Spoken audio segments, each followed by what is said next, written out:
Buenos días, muchas gracias por la invitación.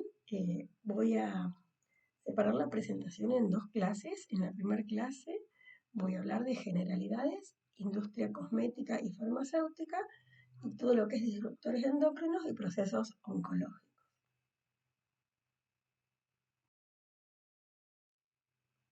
En los últimos 80 años, tanto biólogos como naturalistas han documentado desconcertantes alteraciones del comportamiento, del metabolismo y también de otros órdenes en diferentes especies y en distintas geografías. Esto se atribuyó inicialmente a los contaminantes ambientales y posteriormente se los denominó disruptores endocrinos. Y estos pasaron del desconocimiento absoluto a convertirse en un término de uso cotidiano en la endocrinología. Y la verdad es que fue la vida silvestre quien nos alertó sobre estos compuestos, ya que en ellos se manifestó mortandad masiva de algunas especies, pérdida de la capacidad reproductiva de otras, deformación de los órganos reproductores, alteraciones inmunológicas y muchas otras más.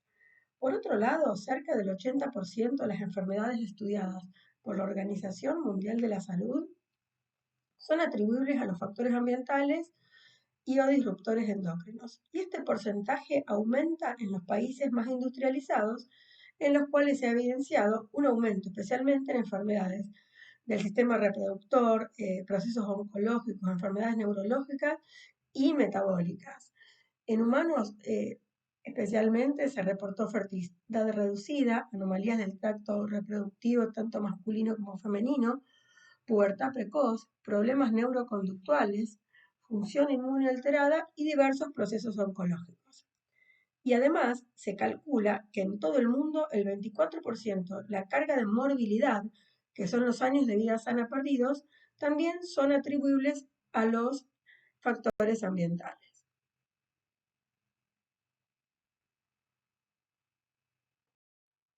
En 1962, la bióloga Rachel Carson publicó un libro que se llamó La primavera silenciosa. Era una gran investigación sobre el uso generalizado de pesticidas y su impacto en el medio ambiente, donde describió que estos venenos, ya sea fungicidas, herbicidas o otro tipo de pesticidas que se estaban utilizando, se bioacumulan en la cadena alimenticia con enormes riesgos para la salud humana y terribles efectos para la flora y la fauna. Actualmente este libro es una referencia obligada cuando se habla del movimiento ecologista moderno y de la concientización popular sobre la defensa del medio ambiente. Posteriormente, en 1991, la doctora Theo Colborn, en una conferencia de la Fundación Vida Silvestre, que es una organización no gubernamental destinada a la conservación del medio ambiente en Estados Unidos, propuso por primera vez el término disruptores endócrinos y analizó la evidencia disponible acerca del efecto de los contaminantes químico-ambientales sobre el sistema endocrino, en este caso de los animales salvajes. En el 2002, Billy Hamilton publica un paper en el que relaciona la obesidad con los disruptores endocrinos y postula la tan conocida teoría obesogénica. Ya en el 2006, Grun y Bloomberg describen a los obesógenos, que son todos los disruptores endocrinos que tienen actividad sobre el adipocito. Y a partir de ese momento empieza a aumentar enormemente la publicación de este tipo de trabajos en revistas de alto impacto científico.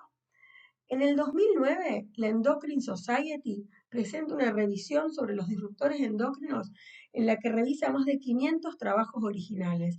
Y esto para lo que es la comunidad científica fue un antes y un después de los disruptores endocrinos, porque dejó de ser un tema solo de los ecologistas o de los biólogos para pasar a ser un tema de los médicos, de los bioquímicos y de la población en general. Hoy en 2024 ya tenemos por suerte conocimiento de que estos compuestos existen. Eh, la figura de abajo es una gráfica que yo saqué de PubMed, empezando a recolectar desde 1965 la cantidad de trabajos que se publicaron. No lo hice desde 1972 porque en realidad las bibliotecas electrónicas figuran, o sea, son activas desde 1965. Y miren cómo va aumentando el número de trabajos publicados con el correr del tiempo. En realidad, en el momento que empieza a relacionarse los disruptores endocrinos con los obesógenos y la diabetes tipo 2, es donde se da el pico de trabajos publicados.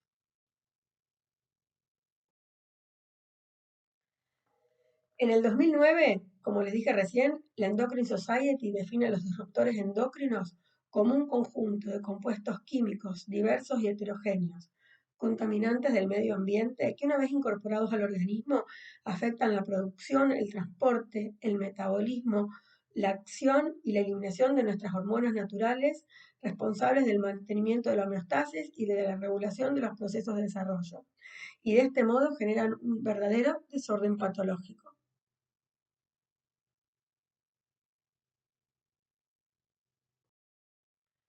¿Y dónde encontramos estos compuestos y cómo ingresan a nuestro organismo?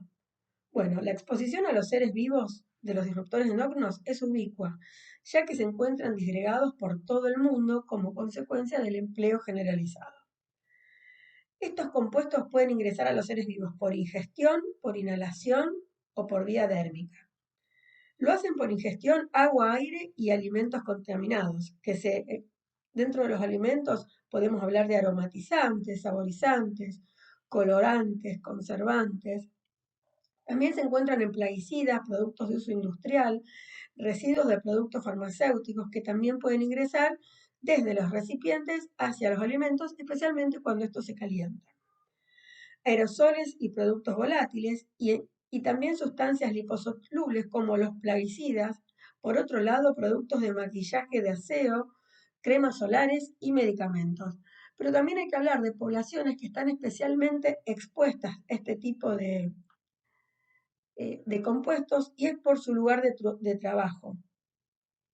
O sea, los fumigadores, la gente que trabaja en fábricas de plástico, en fábricas petroleras, tienen una especial exposición a estos compuestos. Y en todo caso, el efecto deleterio depende de la concentración y del tiempo de contacto y fundamentalmente del momento de la vida en el cual nos expongamos. También hay varios estudios epidemiológicos que reportan que la exposición materna a disruptores endocrinos durante el embarazo y la lactancia permite el pasaje de los mismos a través de la placenta y la leche materna.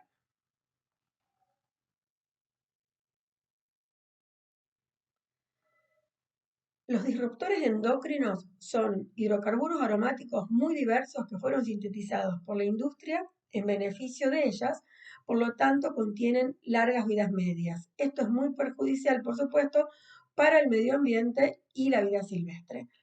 Tienen una alta homología estructural con las hormonas, ya que su tamaño molecular es inferior a 1000 Dalton, y al ser compuestos lipofílicos se bioacumulan y persisten en tejido adiposo.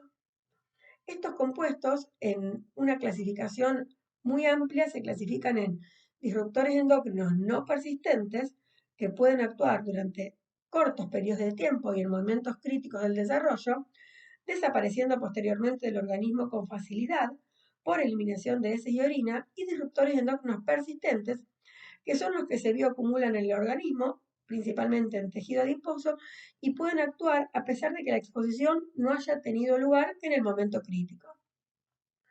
La gráfica que ven acá arriba es una publicación, es la segunda publicación de la Endo Society, que se fue en diciembre del 2014, que ya en este segundo review lo que hace la Endo Society es ver todos los órganos y glándulas que están impactados por estos compuestos. Por supuesto, revisando otra vez más de 500 trabajos científicos.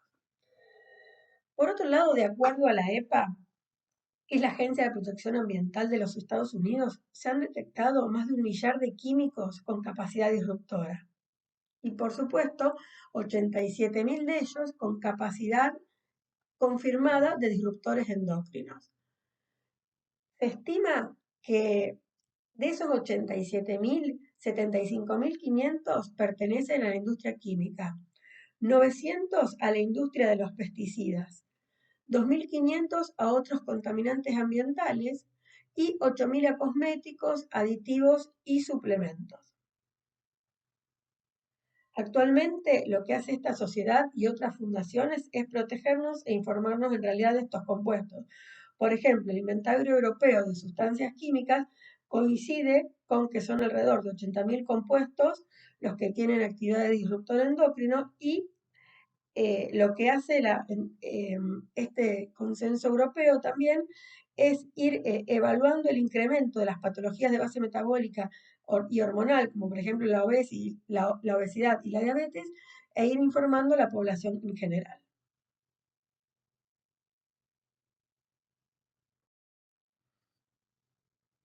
En, en el año 2020, la revista Nature publicó un review en el que resumió el mecanismo de acción de los disruptores endocrinos. O sea, ya llegaron los disruptores de la revista Nature, que es la revista de mayor impacto científico en el mundo eh, médico, bioquímico y en todo lo que son las ciencias de la salud. Y lo que hizo fue explicar las 10 llaves que tienen los disruptores para interactuar con nuestro sistema hormonal. Como ven, la primera llave habla que los disruptores endocrinos se asocian a los receptores hormonales y activan a estos actuando o sinergizando el efecto de las hormonas. En, el, en la llave número 2 podemos ver que los disruptores endocrinos también son capaces de antagonizar el efecto de estos receptores. También pueden alterar la expresión de los receptores, pueden alterar la transducción de señales en células que responden a las hormonas, pueden inducir modificaciones epigenéticas, que de esto vamos a hablar en un ratito, pueden alterar la síntesis hormonal, pueden alterar el transporte de hormonas a través de las membranas celulares, pueden alterar los niveles circulantes de hormonas. Esto lo hacen a través de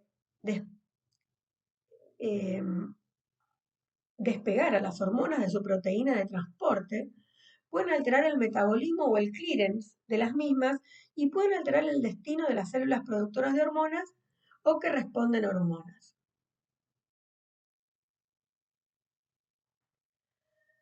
Los disruptores endocrinos tienen también algunas particularidades. Por ejemplo, el momento de exposición.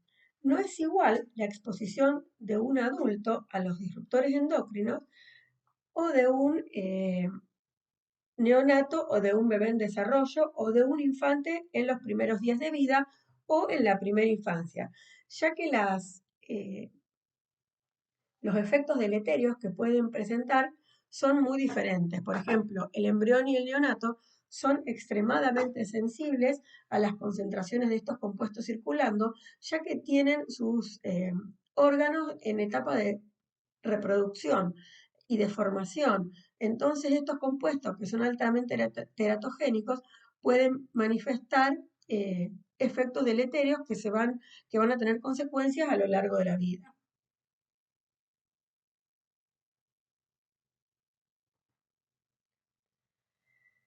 También es muy importante valorar eh, otros factores ambientales como son la geografía, el clima, la cultura, el estatus socioeconómico, el sexo, la estación del año, el área de residencia. Por ejemplo, si hablamos de gente que vive en una ciudad o en una zona rural, van a estar expuestos a diferentes disruptores y van a tener diferentes repercusiones en la salud del adulto también. O sea que no solamente hay que ver a cuántos disruptores estamos expuestos, sino el momento de ingreso, sino la memoria de nuestro organismo frente a los que estamos acostumbrados a exponernos.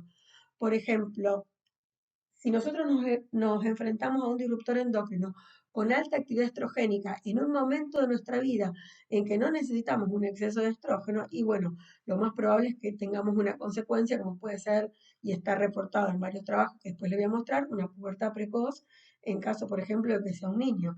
Y ese efecto no va a ser tan importante si la que se expone es una mujer en edad adulta.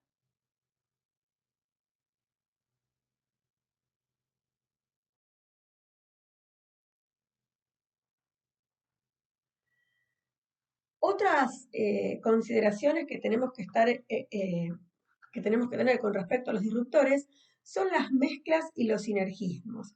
Las poblaciones están generalmente expuestas a una mezcla permanente de disruptores endocrinos y muy rara vez la contaminación se debe a un solo compuesto.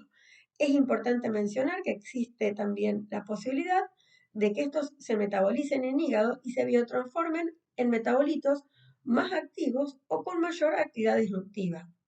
Además, pueden tener un efecto aditivo y sinérgico entre ellos una vez que ingresan al organismo. Esto es lo que ha dificultado tanto el estudio de estos compuestos por separado, como también establecer los niveles de toxicidad. Miren en la gráfica de la casa, ustedes van a ver los diferentes ambientes de una casa, la diferente cantidad de disruptores que tiene presentes cada uno. Si nosotros vamos a la cocina, vemos que estamos expuestos a 3 disruptores diferentes. El 1, que son los fenoles, principalmente el bifenol A y los parabenos. El 2, perdón, el 5, que son los perfluorados, que se utilizan fundamentalmente en envases, en productos de limpieza, en bolsas, por ejemplo, de palomitas para los microondas. Y el 3, que son los tan conocidos bifenilos policlorados, que se utilizan como antiinflamables, aislantes térmicos. Si vamos a otro ambiente de la casa, por ejemplo el baño, vemos que estamos expuestos a otros 3 compuestos diferentes. Y esto ocurre sin salir de nuestra casa. Imagínense cuando nos movemos a nuestro trabajo, por ejemplo, o cuando vamos de vacaciones a un lugar y no sabemos que recién fumigaron para los mosquitos o recién fumigaron para mantener el césped verde. O sea, estamos expuestos todo el tiempo a una gran cantidad de productos.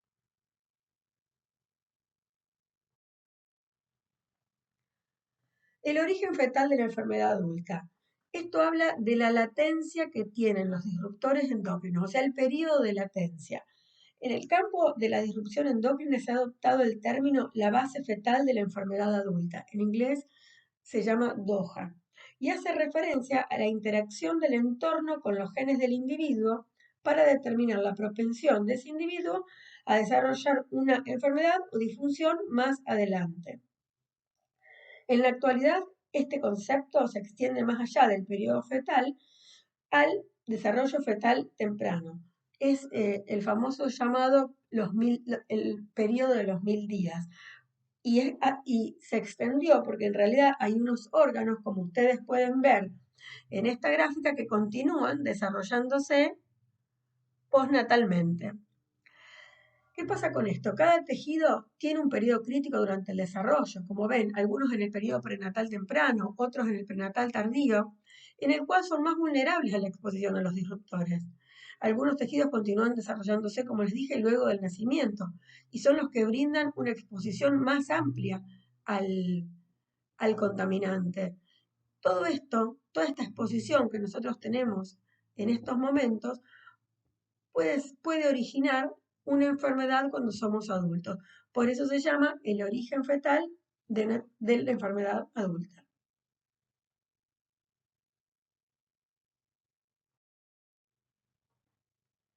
Bueno, no podemos hablar de disruptores endocrinos si no hablamos de epigenética o de cambios epigenéticos transgeneracionales.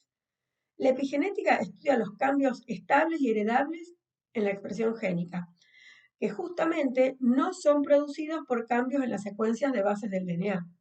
Las variaciones epigenéticas más estudiadas son la metilación del ADN, los cambios post-traduccionales de las histonas en la cromatina y las modificaciones inducidas por el ARN de transferencia. Tanto los factores ambientales, los nutricionales, el estilo de vida y los disruptores endocrinos tienen la capacidad para promover estos efectos y generar un fenotipo transgeneracional e impactar sobre la etiología de las enfermedades. La susceptibilidad nuestra a estos cambios varía también en las distintas etapas de la vida, siendo los periodos fetal, postnatal, la infancia y la adolescencia los más propensos a que se produzcan cambios epigenéticos de magnitud importante. También hay que hablar de la epigenética y de su herencia, o sea, los cambios epigenéticos son heredables. ¿Por qué? Porque los disruptores pueden no solo afectar al individuo expuesto, sino también a su progenie, aún sin haber estado en contacto con el compuesto químico en cuestión, ya que la exposición durante el periodo prenatal podría alterar la programación epigenética. La principal razón por la que las primeras etapas de la vida se consideran de especial riesgo es porque durante la implementación tiene lugar lo que se llama el programming, que es la reprogramación del patrón de metilación del ADN. Y esto puede verse alterado por diferentes factores. Por ejemplo, la metilación dentro de todas las variaciones epigenéticas es la más frecuente, la más conocida y la más estudiada. Y es la adición de los grupos metilo a la estructura del ADN y dependiendo de la cantidad de grupos metilo que hay, determina si un gen se expresa o si no se expresa, o sea, modula los niveles de expresión. ¿Y qué va a determinar la existencia o no de muchos grupos metilo o de pocos grupos metilo? Y lo que va a determinar esto va a ser eh, la síntesis de las enzimas, como las metilasas o las desmetilasas, que son las que van a regular el equilibrio. Las metilasas son las encargadas de adicionar los grupos metilo y las desmetilasas de eliminarlos. ¿Y qué hacen los disruptores endocrinos? Justamente actúan sobre la síntesis de estas enzimas. Activan la síntesis de las metilasas e inactivan la síntesis de las desmetilasas. Dentro de todo este fenómeno, el disruptor más estudiado es el BPA, que provoca los cambios en la metilación a través de la síntesis y eliminación de estas enzimas y además por vías neuroendocrinas y actúa también sobre genes claves relacionados con el crecimiento celular.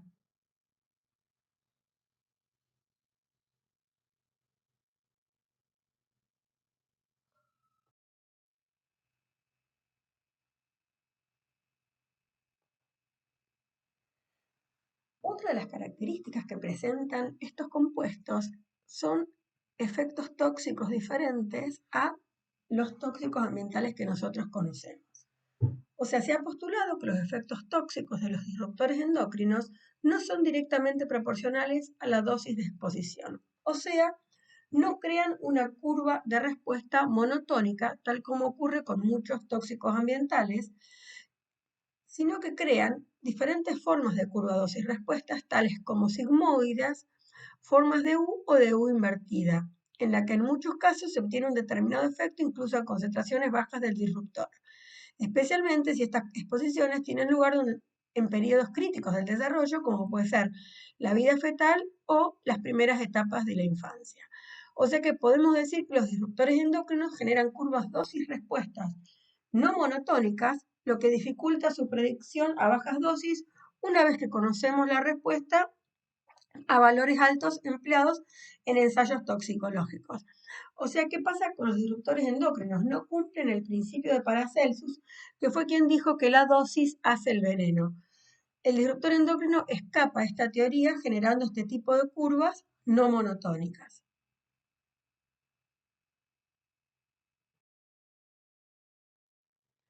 Y vamos a hablar ahora de la clasificación de los disruptores endocrinos. Yo siempre, hay varias. A mí me gusta mucho una que publicó el doctor Chichisola en RAEM en el 2003, que clasificó en base a las características químicas y en base a qué parte de la industria eh, presenta estos compuestos. Y empieza hablando de los disruptores endocrinos que se encuentran en los productos farmacéuticos. El más conocido, por supuesto, es el dietiletilvestrol, que vamos a hablar en un ratito. Por otro lado, están los productos naturales, que son los derivados de la soja, por ejemplo, los fitoestrógenos, entre los más conocidos, la genisteína y el daidzein. Dentro de los fungicidas, el más conocido es la cearalelona, que es la micotoxina del fusarium. ¿Qué características tienen estos compuestos? Y es que se unen a receptores esteroideos, ya sea receptor de estradiol, alfa o beta, receptor de dihidrotestosterona o receptor de cortisol, progesterona y aldosterona. ¿Qué sabemos del dietiletilvestrol? El primer compuesto que les nombré. El dietiletilvestrol, o más conocido como DES, es un producto de origen farmacéutico que se usó entre 1940 y 1970 para evitar abortos y molestias durante el embarazo. ¿Qué se observó a posteriori? Que las mujeres eh, las hijas de las mujeres que lo habían recibido presentaban diferentes tipos de cánceres reproductivos, como de vagina y de endocervix. A su vez, malformaciones en órganos reproductores, las mujeres expuestas tuvieron en gran cantidad de los casos partos prematuros o embarazos ectópicos y presentan las hijas e inclusive hasta las nietas del DES susceptibilidad aumentada a formación de tumores, ya que pasa desde el linaje materno a generaciones futuras. O sea, ¿qué aprendimos del DES? Que estos compuestos tienen eventos transgeneracionales. ¿Qué pasa con la genisteína? Uno de los derivados de la soja. La genisteína tiene alta capacidad estrogénica y la exposición causa efectos deleterios en el desarrollo del sistema reproductivo femenino, generando síndrome de estrogenización fetal, alteraciones del sistema, la glucosa también, y obesos en la adultez. O sea que todos estos compuestos presentan diferentes manifestaciones clínicas dependiendo del momento en el que nos expongamos. Siguiendo con la clasificación, vamos a hablar de los pesticidas organoclorados. Entre los pesticidas se encuentran el que pone los clorpirifos, el DDT, el DDE y el DDD, y los tan conocidos bifenilos policlorados. ¿Dónde se encuentran? ¿Dónde se usan? Se utilizan en aceites, lubricantes y como aislantes eléctricos en transformadores. Todos estos compuestos se prohibieron en los años 70, pero hasta el día de hoy siguen apareciendo investigaciones en diferentes papers en la actualidad. ¿Qué particularidad tienen estos compuestos? Por ejemplo, los bifenilos policlorados entran a la célula a través de la membrana por difusión pasiva. Llegan al citosol y se unen al receptor aril carbonado. Una vez unido y formado el complejo receptor aril carbonado ligando, se transloca al núcleo y allí modulan la expresión de diferentes genes. Ustedes dirán cómo llegan a nosotros estos compuestos. Los transformadores generalmente y los aislantes están cerca de corrientes de agua. Estas corrientes de agua están habitadas por peces y los peces, en su mayoría los de gran tamaño, bioacumulan estos compuestos en su tejido adiposo y nosotros los recibimos siendo el último escalón de la cadena alimenticia. Vamos a hablar ahora de los plásticos y los compuestos industriales. En este grupo, los más conocidos, y estoy segura que todos los que estamos acá presentes escuchando esta clase, escuchamos en algún momento hablar del bifenol A y de los eftalatos. El bifenol A es un alquilfenol, se usa en la industria del plástico para la fabricación de policarbonato, de plásticos y de resinas epoxi. Se encuentra en bolsas de plástico, en contenedores, en biberones, en botellas, en selladores dentales, en dispositivos médicos, en jabones, en lociones, en shampoo, en esmalte de uñas, en papel y en juguetes. Esto le da a estos compuestos ventajas reales en términos de calor, resistencia y elasticidad. Pero la real ventaja y por lo que los industriales del plástico utilizan este compuesto es porque el BPA le confiere al plástico transparencia y dureza. Y cuando se empezó a hablar del plástico y cuando empezamos a consumir y cambiar los envasados del vidrio al plástico, lamentablemente en algún momento de la historia pasó eso, preferíamos elegir todos los plásticos que eran más transparentes, eran los más llamativos. Bueno, y eso se dio cuenta la industria y por eso los empezó a poner en la mayoría de los plásticos y de los envases que nosotros consumimos el día de hoy. ¿Qué pasa con los ftalatos? Los ftalatos se utilizan para ablandar los plásticos rígidos, son muy utilizados en productos industriales y de consumo y están en contacto con alimentos y con juguetes de los niños. En realidad lo que hace el ftalato es darle color y maleabilidad al plástico. Está en la otra punta del bifenol A y se utiliza principalmente en los juguetes de los niños. O sea que esto es súper importante que cuando nosotros compremos un juguete para un niño es ver que la etiqueta dice que es libre de ftalato. Siguiendo con la clasificación, están los miméticos androgénicos. Estos compuestos actúan activando o inhibiendo al receptor de andrógenos. Luego los hidrocarburos aromáticos, que son compuestos químicos relacionados con el fenantreno principalmente. Y para ir terminando con la clasificación, vamos a hablar de los metales y los químicos pesados, entre los que se encuentran el aluminio, el mercurio, el cadmio, el plomo y el arsénico. Y todos estos compuestos han tomado principal importancia en los últimos años, porque ustedes saben que en la ciencia y en la medicina hay modas, y en los últimos años hay una moda de estudiar todo lo que está relacionado con la neurocognición, con la neurotoxicidad, y estos compuestos justamente es lo que generan Por ejemplo, el aluminio genera hipersensibilidad, hiperactividad, déficit de atención e hipertiroidismo. El mercurio, problemas de aprendizaje y de memoria. El cadmio es neurotóxico. El plomo refiere a alteraciones cognitivas, alteraciones hormonales y cambios de conducta. Y el arsénico es un neurotóxico súper conocido que genera retardo cognitivo. En el último lugar de la clasificación están los componentes de productos domésticos y cosméticos. Y no porque estén en el último lugar son los menos importantes, sino que yo creo, por lo que he estudiado de disruptores, que son los más importantes. En esta categoría están los que yo les hablé apenas comencé la charla, los disruptores endócrinos no persistentes. Todos estos compuestos son disruptores endócrinos no persistentes. Tienen corta vida media in vivo, se metabolizan y un alto porcentaje se excreta rápidamente a través de orina y heces. ¿Son mejores por esto? O sea, si decimos que se excretan, ¿generan menos daño? No, no generan menos daño, porque estamos expuestos a estos compuestos todos los días de nuestra vida y en todo momento. Ahora se van a dar cuenta por qué les digo esto. Entre estos compuestos se encuentran los eftalatos y están en los siguientes productos de cuidado personal: perfumes, desodorantes, jabones y shampoo, esmaltes de uñas y cosméticos. Y en los trabajos que se han publicado hasta el momento, en mujeres en orina hay valores muy superiores a hombres en orina y tiene una causa. Los hombres es raro que se maquillen, es raro que usen esmalte de uña y es raro que usen algunos cosméticos. Dentro de los fenoles ambientales se encuentra el triclosan. Miren dónde está el triclosan, en el jabón de manos y en la pasta de dientes. Lo usamos absolutamente todos los días de nuestra vida. O sea que la periodicidad del contacto nuestro con estos compuestos es absoluta. Por otro lado está la benzofenona 3, que se encuentra principalmente en protectores solares, en shampoo y en lociones para la piel, y estos se encuentran en desinfectantes hospitalarios. Y en último lugar están los parabenos, que ustedes saben, han escuchado hablar seguramente y lo han leído en diferentes envases de estos tipos de productos, porque ya ahora tenemos productos que son libres de parabenos. Están ampliamente utilizados en cosméticos, en la industria farmacéutica, en bebidas y alimentos. ¿Y por qué la industria ha agregado estos compuestos? Porque estos compuestos actúan como preservantes.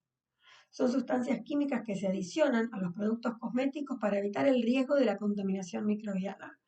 Y sí es verdad, resolvieron el riesgo de la contaminación microbiana, pero generaron una serie de riesgos para la salud y el medio ambiente que realmente hay una necesidad hoy urgente de cambiar estos compuestos por otros que tengan menores niveles de toxicidad que los tradicionales.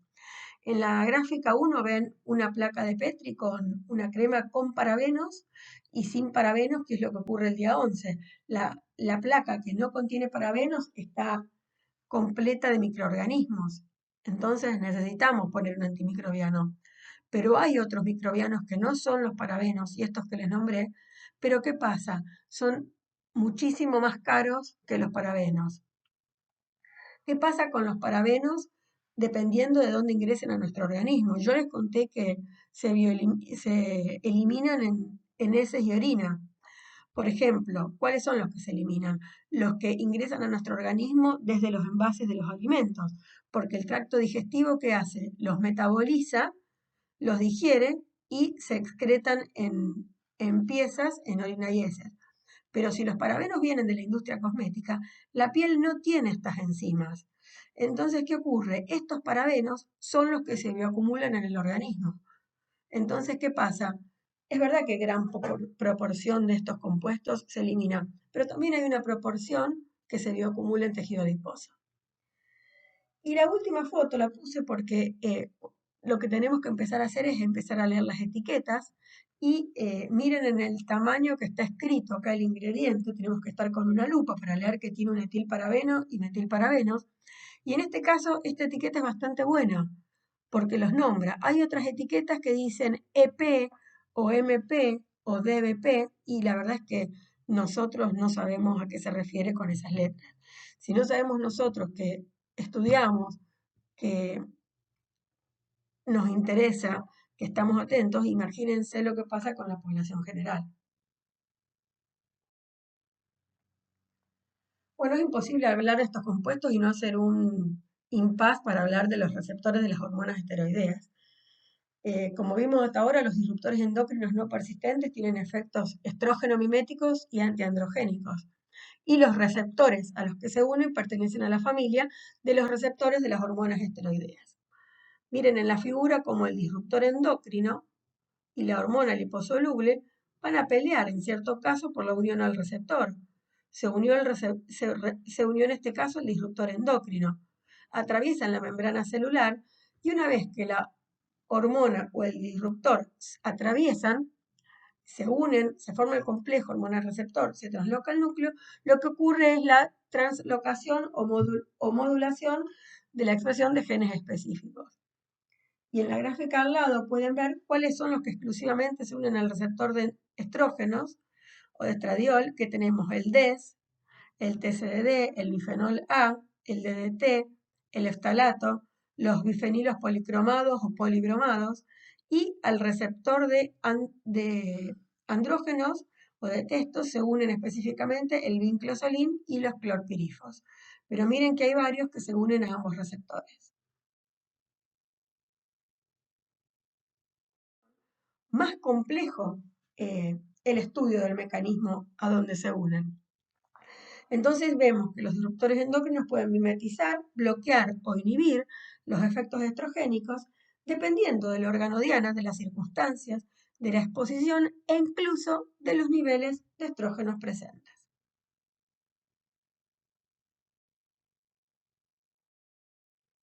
Bueno, y para ir terminando esta primera clase, yo les quería hablar de cuáles fueron las estrategias de investigación dentro del cambio de la disrupción endocrina desde el principio.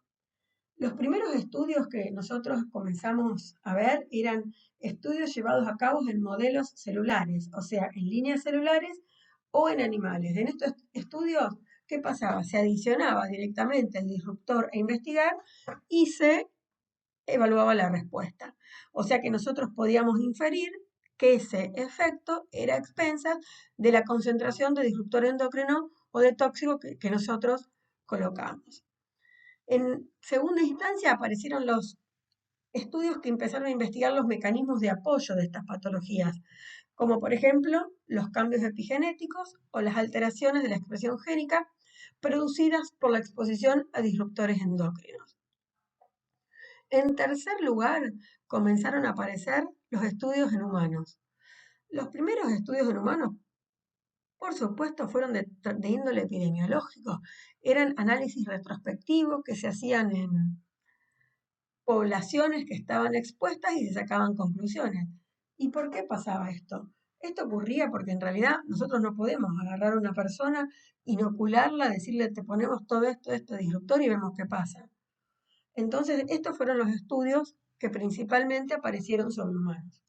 Después ya empezaron a aparecer grupos de investigación, o sea, en los que se dosaban disruptores endocrinos y fue principalmente en los pacientes que tenían una exposición ocupacional o aguda conocida a un compuesto químico, o sea, que se podía relacionar su actividad con un compuesto y medir, se empezaron a medir en ese caso las actividades disruptivas. Dentro de todos los estudios que aparecieron, los más estudiados fueron la diabetes mellitus, la obesidad, la enfermedad cardiovascular, la reproducción y algunos tipos de cánceres hormonodependientes como mama y próstata. Hoy, 10 años después, Robert Sarkis, que es un gran investigador de la actividad disruptiva, publicó un trabajo en el que es un review, en realidad, en el que juntó todos los trabajos que había de disruptores endocrinos de la glándula o el órgano al cual afectaban y cuáles fueron los disruptores relacionados. Por ejemplo, miren en tiroides que hay 4 disruptores endocrinos que son los más altamente relacionados con el efecto deleterio sobre la glándula, que son los PCBs, son los brominados, son los pesticidas y los tóxicos metálicos. En este trabajo se pusieron solamente los trabajos que tenían real evidencia del efecto disruptivo de un tóxico sobre determinado órgano. En hígado, por ejemplo, los disruptores endocrinos son diferentes. En este caso están los ftalatos, nuevamente los pesticidas, los bifenilos policlorados y los polifluorados. Miren en páncreas todos los disruptores endocrinos que hay relacionados. Miren en obesidad todos los que hay. En obesidad tenemos bifenol, pesticidas, contaminantes del aire, ftalatos, polibromados, policlorados, polifluorados. Lo mismo ocurre en el sistema reproductivo. Y bueno, esta es nuestra realidad de hoy, empezar a estudiar dónde están, dónde se encuentran y empezar a alertar a la población en general. Este trabajo también es un trabajo de Nicolás Olea, de España, y el objetivo que tuvieron acá fue evaluar las concentraciones de bifenoles, parabenos y benzofenonas en muestras de leche materna en un banco de leche humana de Granada, sur de España, y explorar los factores sociodemográficos, reproductivos y estilos de vida relacionados con esta exposición. Todos sabemos que la leche materna es el alimento de elección desde el nacimiento hasta el primer año de vida, pero también es un vehículo potencial para la excreción de disruptores endocrinos, especialmente de los compuestos órgano-clorados y especialmente de otros disruptores endocrinos no persistentes. Ellos ¿qué hicieron? Recolectaron las muestras de 83 donantes de leche, lo hicieron por extracción manual o extractor, las guardaron a menos 20 grados centígrados, las pasteurizaron y se alicuotaron en diferentes contenedores.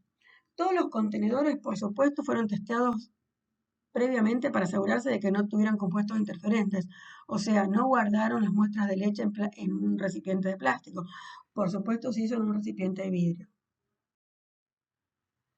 ¿Qué resultados obtuvieron? Bueno, la extracción y la cuantificación la hicieron en este caso por cromatografía gaseosa asociada a masa en tándem.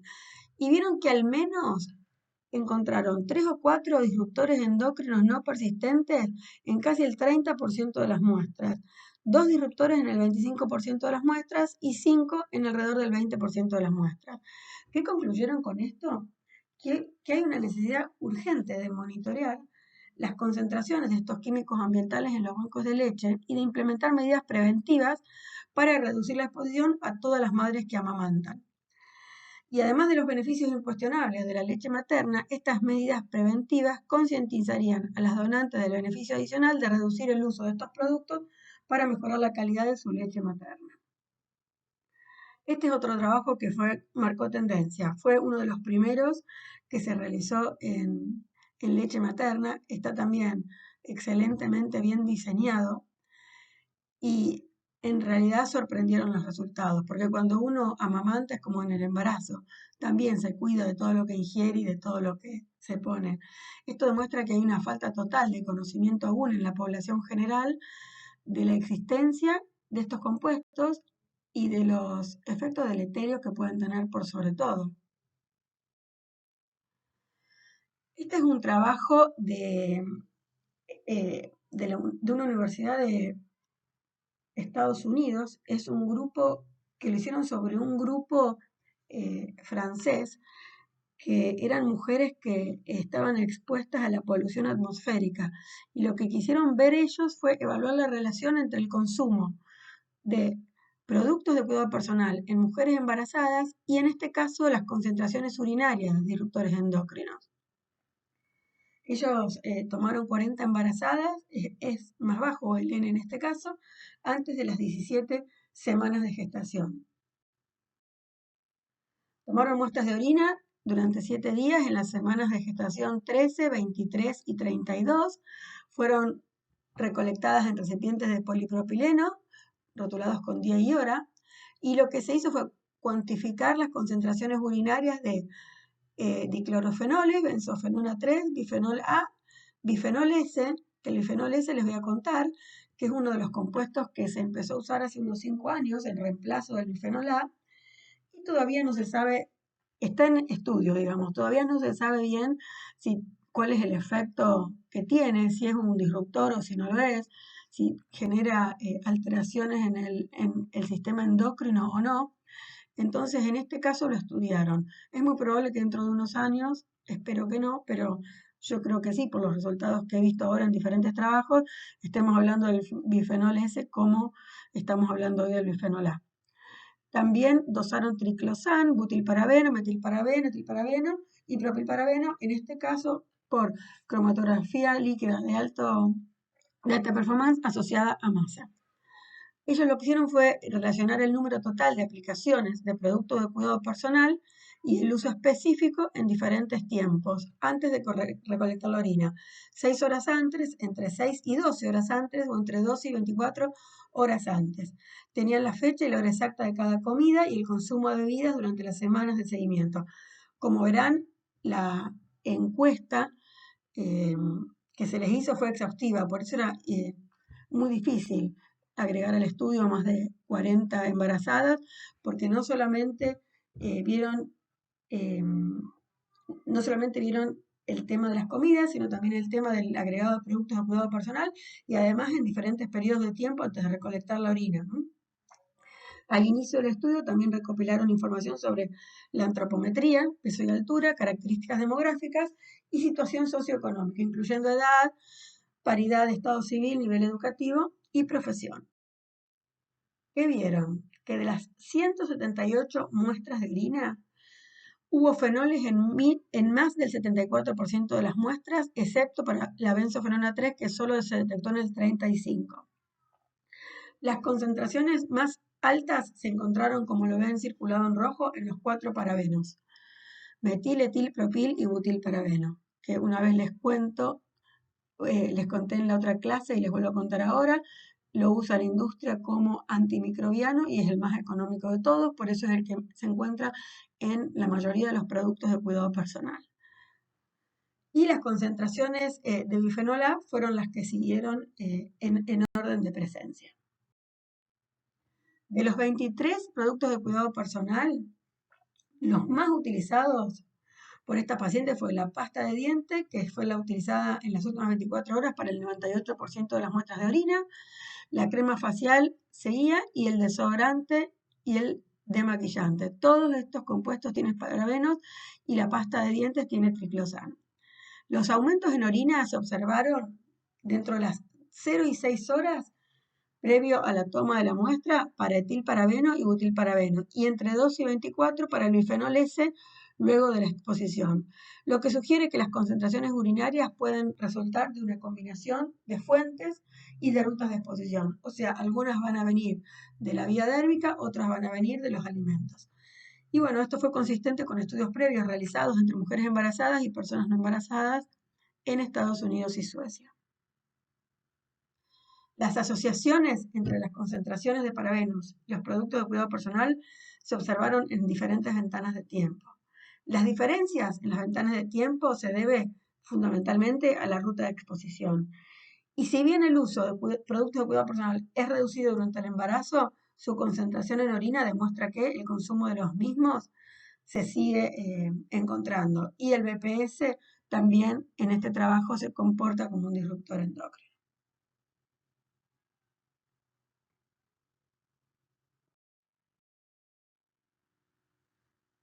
Bueno, y este es un trabajo de diciembre del 2023 para dejar de hablar un poco de todo lo que es neoplasia y cáncer. El objetivo de este grupo fue investigar la asociación entre la exposición humana a los disruptores endocrinos y el riesgo de tumores relacionados con el sistema endocrino a lo largo de 40 años. O sea, hubo diferentes estudios que muestran incluso que los disruptores endocrinos abolidos hace mucho tiempo siguen contribuyendo al aumento de la incidencia de neoplasia. En este caso, ellos estudiaron los disruptores endocrinos persistentes, los altamente lipofílicos con amplias vidas medias que pueden llegar hasta algunas décadas con acumulación en el tiempo en el medio ambiente, y también tienen la capacidad de provocar el efecto cóctel, o sea, son acumulativos, aditivos y sinérgicos. Para hacer este metaanálisis, ellos utilizaron la metodología PRISMA que se utiliza para revisiones sistemáticas y metaanálisis.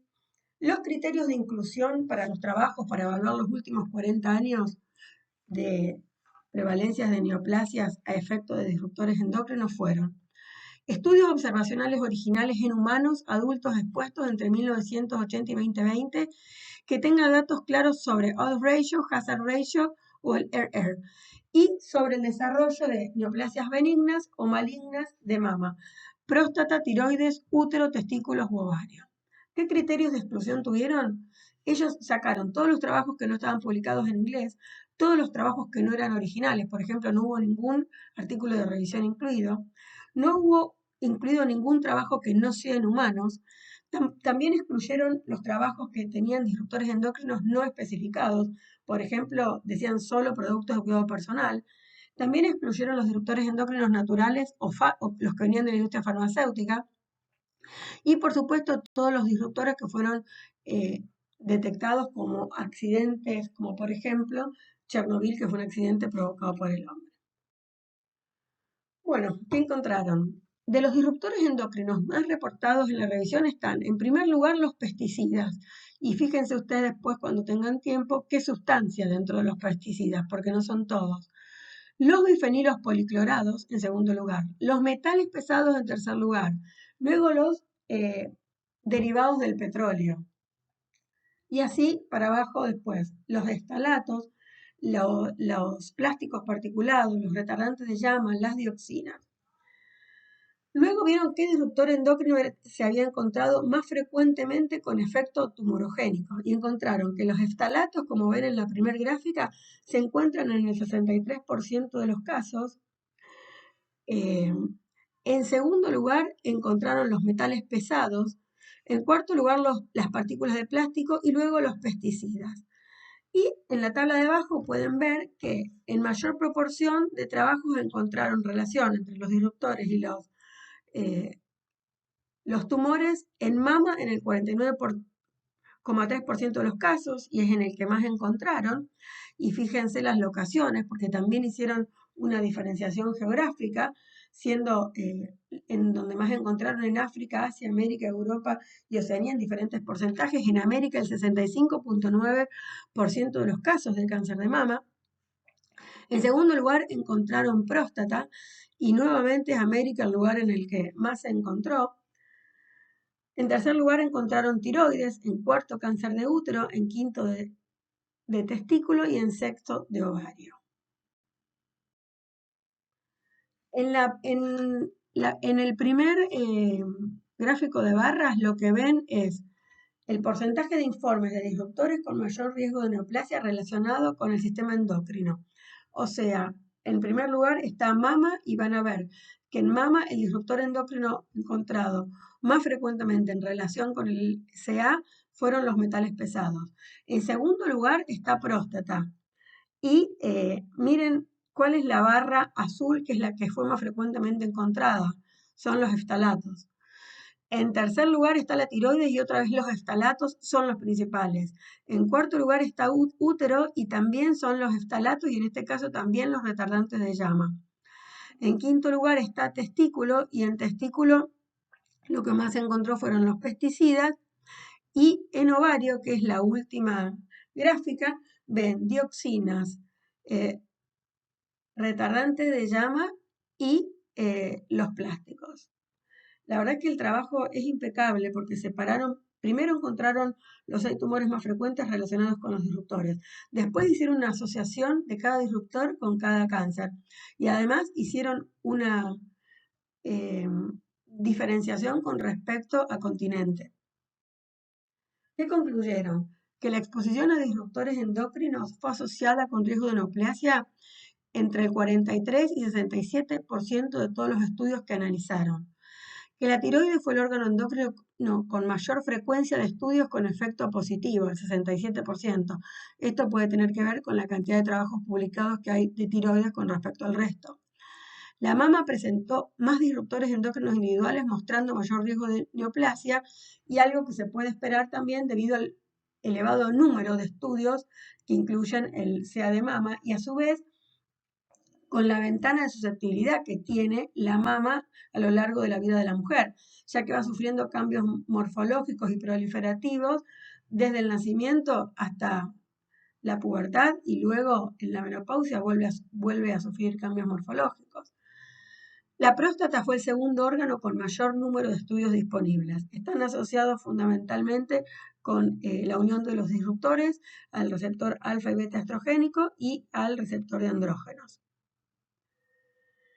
¿Qué concluyen? Que los pesticidas fueron los disruptores endocrinos más estudiados, probablemente debido a que los efectos nocivos de estos compuestos se están reportando desde 1980. Que la eliminación de los productos químicos prácticamente no existe en los países menos desarrollados. O sea, seguimos utilizando estos compuestos sin duda. Se deben aplicar, por supuesto, más estudios y regulaciones para minimizar el impacto de estos compuestos en la salud humana, con el objetivo de reducir la incidencia de algunos cánceres relacionados con los disruptores endocrinos. Y bueno, hoy por hoy toda la comunidad que estudia disruptores endocrinos está hablando de este trabajo porque en realidad se presentó a fin del año pasado y fue un metaanálisis muy exhaustivo.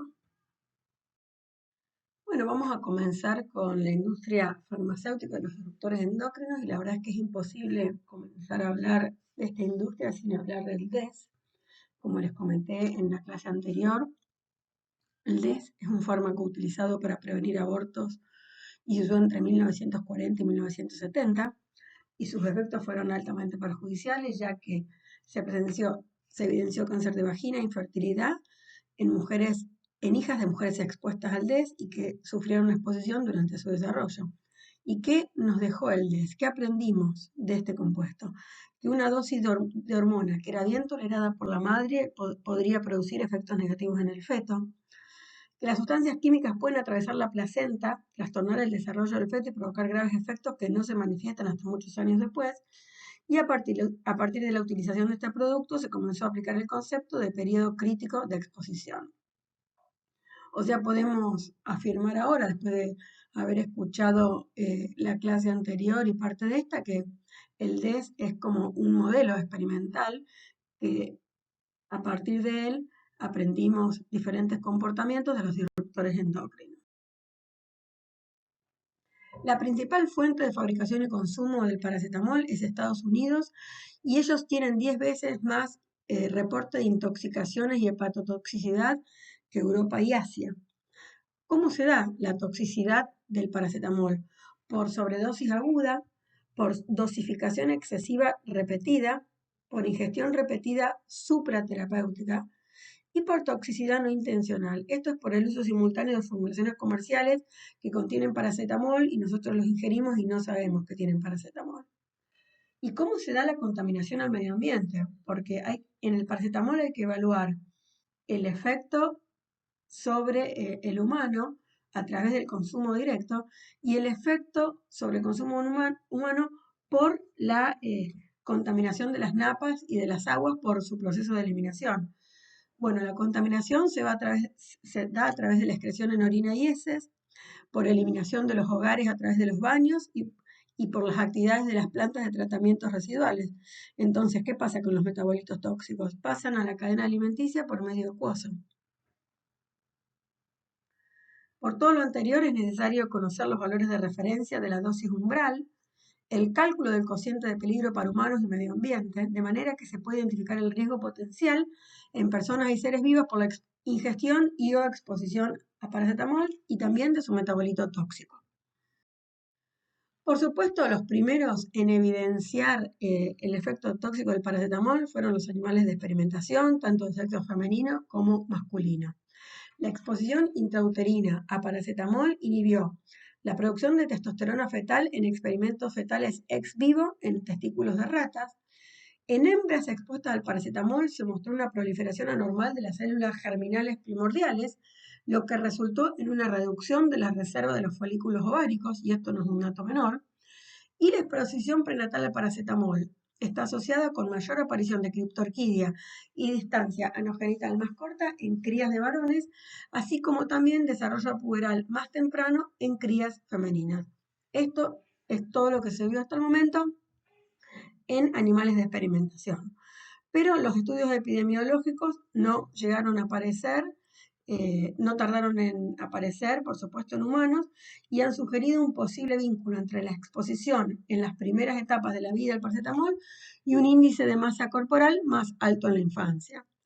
Y, por ejemplo, acá les muestro diferentes trabajos en humanos, que es asociación de paracetamol en la infancia y riesgo en la infancia de aumento de Body Mass Index, o elevadas concentraciones de metabolitos del paracetamol en sangre de cordón y se relaciona con la obesidad en la niñez. Uso de analgésicos y prevalencia de alteraciones en el efecto reproductivo. Paracetamol induce disrupción endocrina en testículos de humanos. Bueno, y así van a encontrar cantidad de trabajos de la actividad disruptiva del paracetamol.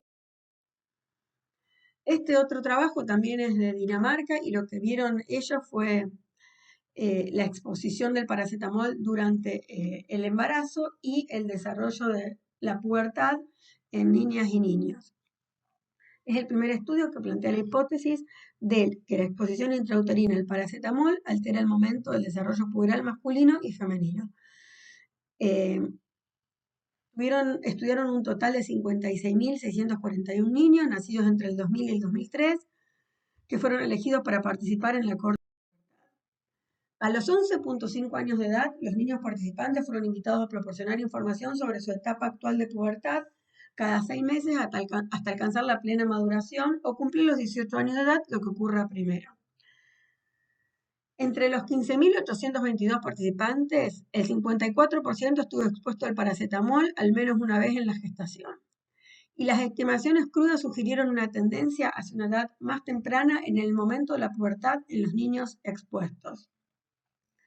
Y en las niñas se observó que una mayor exposición al paracetamol intrauterino se asoció con una edad más temprana de alcanzar los marcadores estudiados del desarrollo puberal. Las magnitudes asociadas fueron más grandes para la etapa 2 del vello púbico de Tanner, para el crecimiento del vello axilar, para la aparición de acné en niñas expuestas durante más de 12 semanas. ¿Qué concluyen? Que en niños, el momento de la exposición por trimestre no mostró un patrón específico. En niñas, el desarrollo mamario fue independiente del momento de exposición, mientras que el desarrollo del vello púbico y en menor grado el vello axilar y la aparición de acné se inclinaron hacia edades más tempranas en niñas con exposición en uno de los 3 trimestres. Y por supuesto, estas tendencias fueron más pronunciadas en niñas expuestas solo en el tercer trimestre. ¿Qué concluyen? Que los resultados sugieren que la exposición intrauterina al paracetamol podría estar asociada con marcadores de desarrollo puberal ligeramente más temprano, aunque más pronunciadas para el crecimiento del vello púbico, crecimiento del vello axilar y la aparición de acné. No pudieron identificar una ventana de exposición vulnerable específica, pero los resultados sugieren que estos niños expuestos al paracetamol durante la vida fetal pueden exhibir efectos disruptivos en relación con el desarrollo puberal. Y este estudio sugiere una tendencia entre el desarrollo puberal femenino con un número creciente de semanas de exposición intrauterina al paracetamol y asociaciones fuertes con el desarrollo puberal masculino. Bueno, el tema del paracetamol es un tema para seguir investigando. Nosotros desde el Departamento de Disruptores Endocrinos hace unos años escribimos una guía de reconocimiento, acciones y recomendaciones para el manejo médico de los disruptores endocrinos y les voy a contar cuáles son los puntos en los que hicimos especial hincapié. Los alimentos frescos deben ser el pilar de la dieta y evitar los productos procesados. O sea, ¿cuáles son los productos procesados? Todos aquellos que tengan muchos ingredientes en su etiquetado. Usar materiales inertes como el vidrio, usar fibras naturales en nuestra indumentaria, reducir el consumo de alimentos enlatados.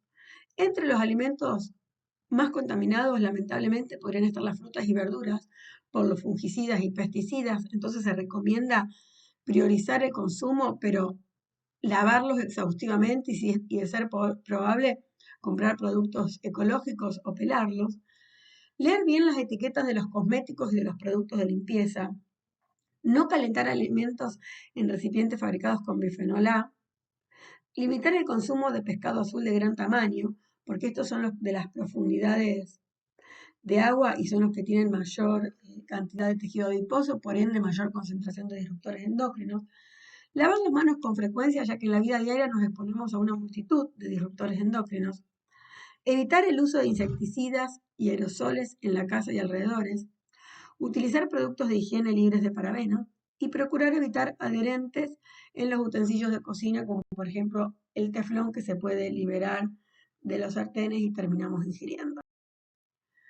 A su vez, la Asociación Internacional de Plástico en el 2013 armó una guía con los productos que debemos evitar y cuáles son los más seguros de utilizar en los envases plásticos. Los productos que hay que evitar son los que están en rojo abajo y son los que tienen el número 3, 6 y 7 en el triángulo de reciclación del plástico, o sea, en el código de identificación de resinas. Y los productos más seguros son el 2, el 4 y el 5. Y el 1 es un no sabemos qué puede pasar. O sea, estas botellas que tienen 1 se pueden utilizar solamente una vez. Se recomienda no rellenarlas y si podemos evitarlas, mejor. Como conclusiones, para proteger nuestra salud y el medio ambiente es necesario eliminar estas sustancias, sustituyéndolas por otras menos tóxicas. Hay que aplicar el principio de precaución, ya que los disruptores endocrinos presentan una particularidad toxicológica que escapa a la hipótesis del proceso tradicional de evaluación de riesgo. Entonces hay que empezar a analizarlo desde otra perspectiva. Es importante educar a la población sobre los riesgos y consecuencias de exponernos a estas sustancias alteradoras del sistema endocrino, ya que es el arma más efectiva contra la exposición a ellos. Y algo muy importante es exigirle a nuestros políticos legislaciones más claras que apoyen la investigación, que nos ayuden a identificar nuevos alteradores endocrinos y para esto conseguir alternativas más seguras. Hay otros países que lo han logrado, por ejemplo, en Europa los productos de cuidado personal o los de consumo doméstico tienen puesto en su etiqueta hasta qué porcentaje se puede utilizar. O sea que hay un ente que está controlando qué cantidad de disruptores endocrinos puede tener ese recipiente. Y para terminar con nuestras charlas, les quería mostrar esta foto que es de un envase plástico de una bebida que eh, me encontré en algún viaje que dice que en la etiqueta dice, a nosotros nos gustan los sabores simples de fruta y entonces este componente no tiene aspartamo, no tiene benzoato de sodio, no tiene sorbato de potasio agregado y tampoco tiene ninguna palabra difícil de pronunciar, ningún químico. Es simplemente un refresco con extractos de frutas y agua. Muchas gracias.